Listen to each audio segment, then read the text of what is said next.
السلام علیکم ورحمۃ اللہ۔ پیارے بھائیوں اور بہنوں، ترجمہ تفسیر القرآن الکریم سبق نمبر 62، آیت 197 تا 200۔ اعوذ باللہ من الشیطان الرجیم۔ الحج اشہر معلومات،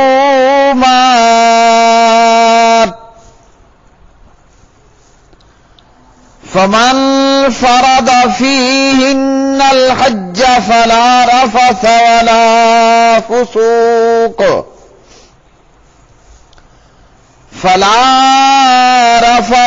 ولا فسوق ولا جدال في الحج، فلا رفث ولا فسوق ولا جدال في الحج، وما تفعلوا من خير يعلمه الله، وَتَزَوَّدُوا فَإِنَّ خَيْرَ الزَّادِ التَّقْوَىٰ، وَاتَّقُونِي يَا أُولِي الْأَلْبَابِ۔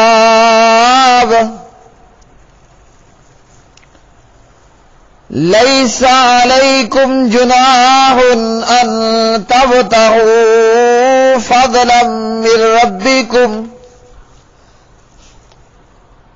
فَإِذَا أَفَضْتُم مِّنْ عَرَفَاتٍ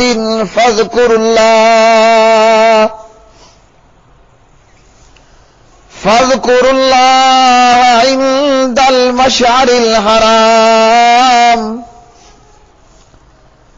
واذكروه كما هداكم، وَإِن كُنتُم مِّن قَبْلِهِ لَمِنَ الضَّالِّينَ۔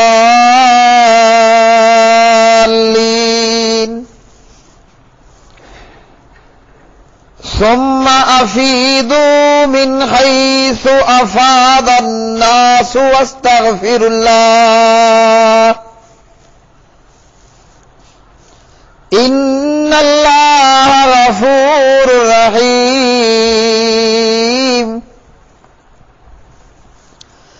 فَإِذَا قَضَيْتُم مَّنَاسِكَكُمْ فاذكروا اللَّهَ كَذِكْرِ آبَائِكُمْ أَوْ أَشَدَّ ذِكْرًا، فَمِنَ النَّاسِ مَن يَقُولُ رَبَّنَا آتِنَا فِي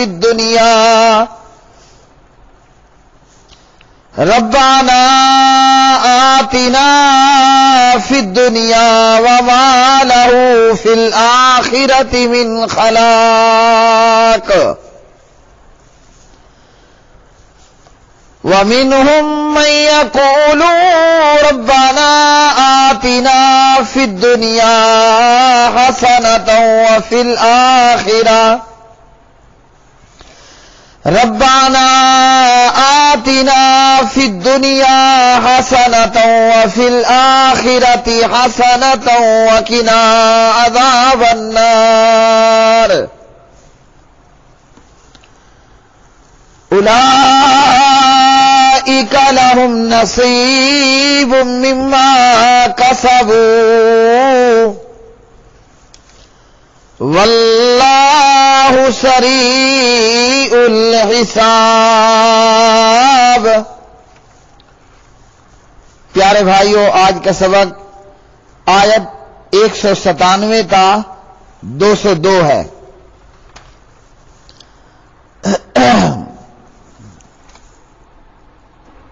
حج کے مہینے معلوم و مقرر ہیں، پھر جو ان میں حج فرض کر لے تو حج کے دوران نہ کوئی شہوانی فعل اور نہ کوئی نافرمانی اور نہ کوئی جھگڑا اور تم نیکی میں سے جو بھی کرو گے اللہ تعالیٰ اسے جان لے گا. اور زاد راہ لے لو کہ بے شک زاد راہ کی سب سے بہتر خوبی بچنا ہے. اور مجھ سے ڈرو اے عقل والو، تم پر کوئی گناہ نہیں کہ اپنے رب کا کوئی فضل تلاش کرو. پھر جب تم عرفات سے واپس آؤ تو مشعر حرام کے پاس اللہ تعالیٰ کو یاد کرو اور اس کو اس طرح یاد کرو جیسے اس نے تمہیں ہدایت دی ہے، اور بلا شبہ اس سے پہلے یقیناً تم گمراہوں میں سے تھے. پھر اس جگہ سے واپس آ جاؤ جہاں سے سب لوگ واپس آئیں اور اللہ تعالیٰ سے بخشش مانگو.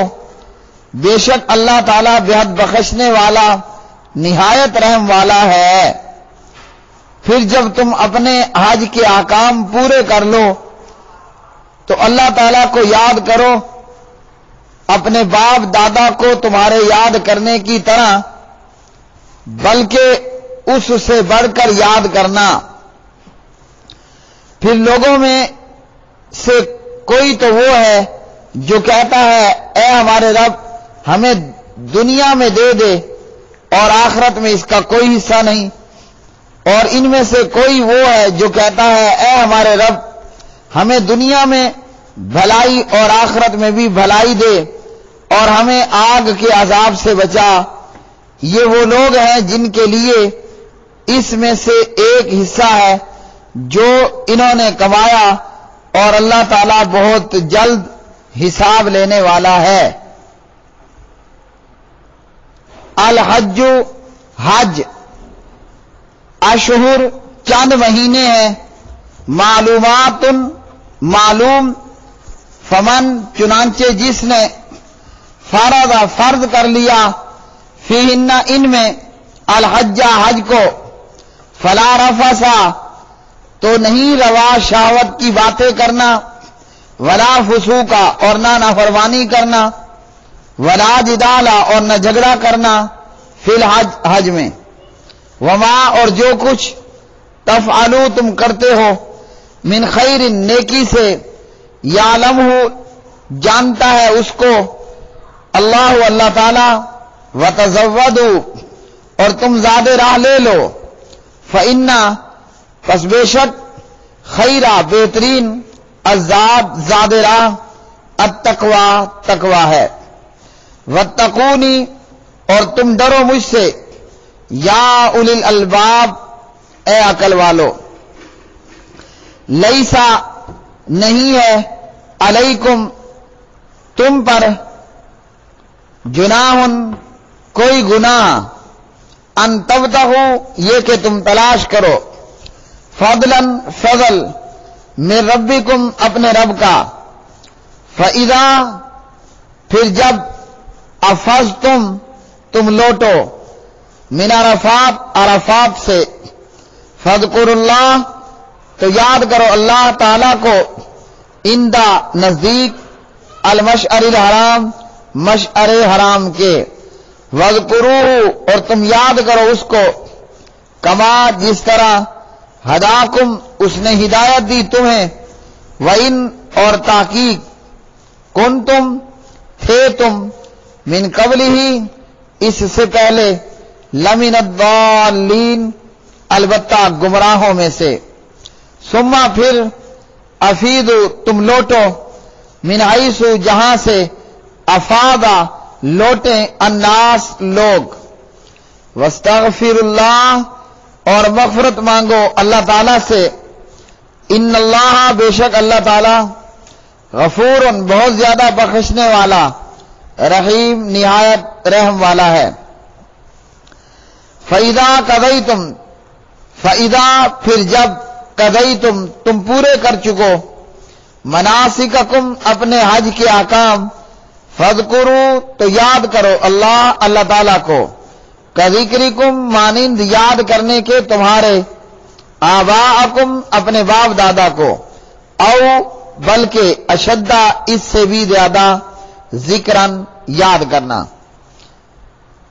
فمن الناس پس کچھ لوگ من یقول وہ ہیں جو کہتے ہیں ربنا اے ہمارے رب آتنا دے ہمیں فی الدنیا دنیا میں وما اور نہیں ہے لہو اس کے لیے فی الآخرہ آخرت میں من خلاق کوئی حصہ ومنہم اور ان میں سے کچھ من وہ ہے جو یقول کہتے ہیں ربنا اے ہمارے رب آتنا دے ہمیں فی الدنیا دنیا میں حسنتن بھلائی وفی الآخرہ اور آخرت میں حسنتن بھلائی وقنا اور بچا ہمیں عذاب النار آگ کے عذاب سے اولئک یہ لوگ لہم ان کے لیے نصیب حصہ ہے مما اس سے جو کسبوا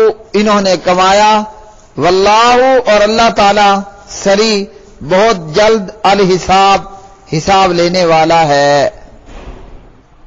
پیارے بھائیو ان آیات بینات میں اللہ رب العالمین نے فرمایا حج کے مہینے معلوم اور مقرر ہیں، اور حج کے مہینے شوال، ذوالقعدہ اور ذوالحجہ ہیں۔ ابن عباس رضی اللہ تعالی عنہما نے فرمایا، اور اسی طرح ابن عمر رضی اللہ تعالی عنہ نے بھی فرمایا کہ حج کے مہینوں سے مراد شوال، ذوالقعدہ اور ذوالحجہ کے پہلے 10 دن ہیں۔ صحیح بخاری 1572۔ عمرہ سال میں کسی بھی وقت کیا جا سکتا ہے، مگر حج مقررہ وقت میں ہی کیا جا سکتا ہے، اس سے پہلے نہ اس سے بعد۔ تو حج کا احرام حج کے مہینوں کے سوا دوسرے مہینوں میں نہیں باندھا جائے گا۔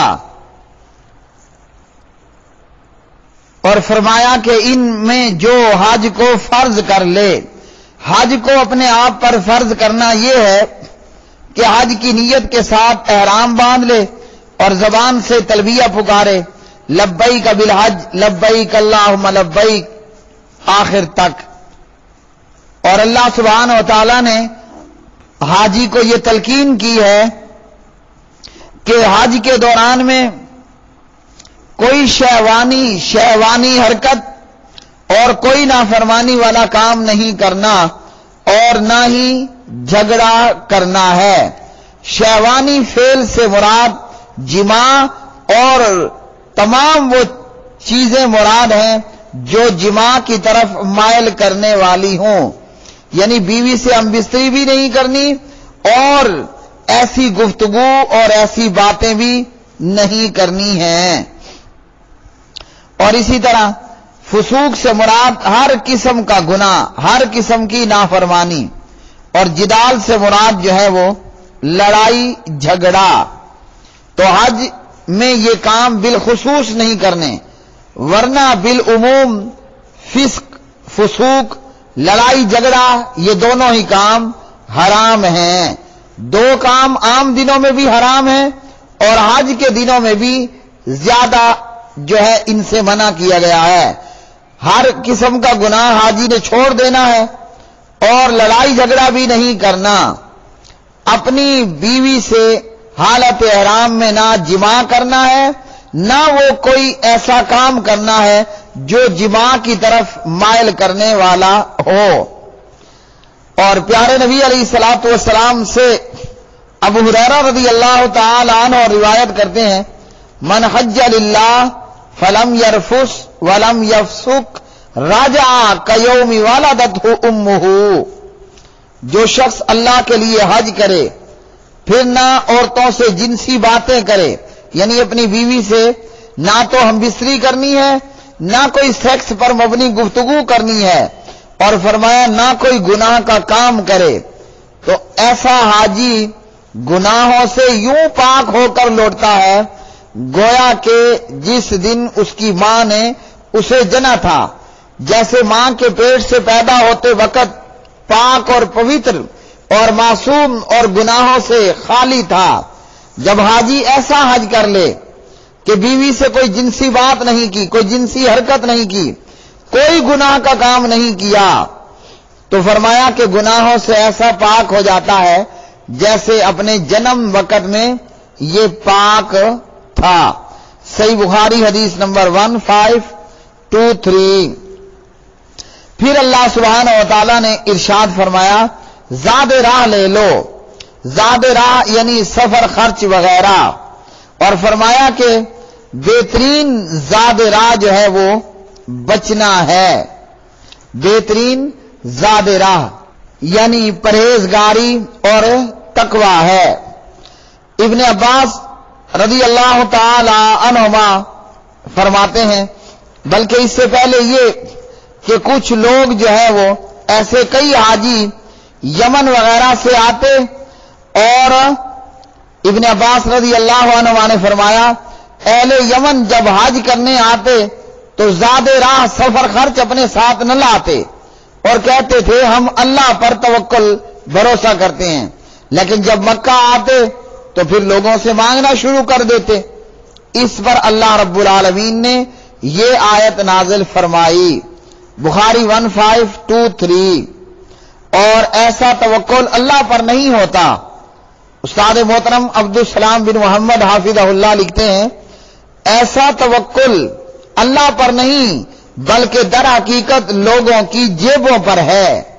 آپ کو جو اللہ نے طاقت دی، توفیق دی ہے، اسی مطابق اپنے ساتھ سفر خرچ رکھیں، ضروریات زندگی کے لیے، کھانے پینے کے اخراجات معاملات کے لیے اپنے پاس زیادہ راہ رکھیں۔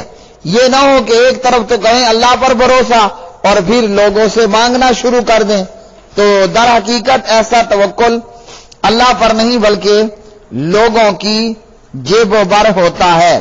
جب بندہ زیادہ راہ خود لے گا تو وہ سوال سے بچ جائے گا۔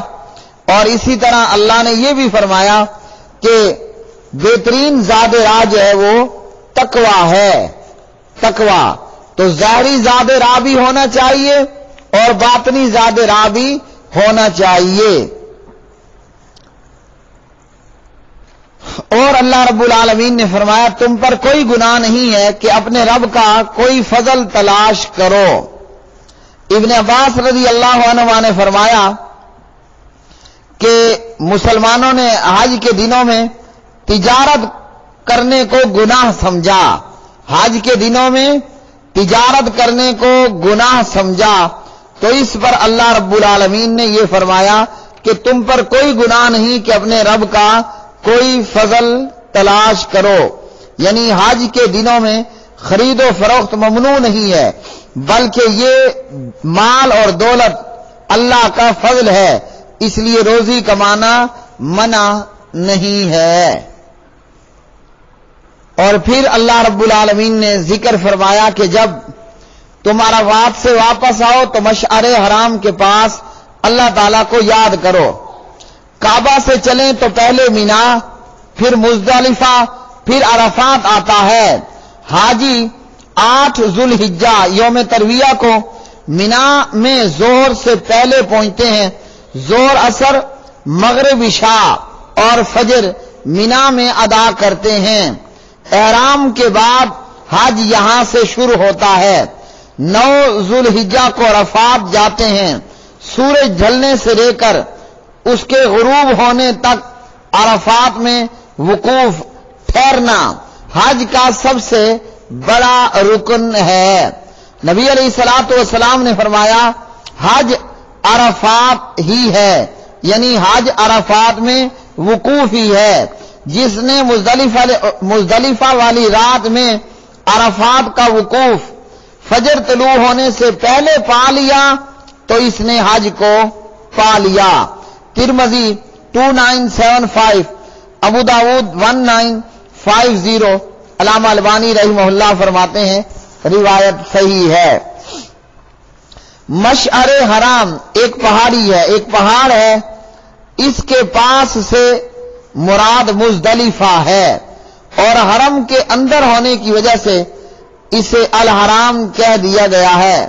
عرفات سے واپس آ کر حاجی حضرات یہاں رات بسر کرتے ہیں، عرفات سے واپس آ کر حاجی حضرات رات یہاں بسر کرتے ہیں اور صبح کی نماز اندھیرے میں پڑھ کر سورج طلوع ہونے کے قریب ذکر الہی میں مشغول رہتے ہیں، پھر سورج طلوع ہونے سے پہلے مینا کی طرف روانہ ہو جاتے ہیں۔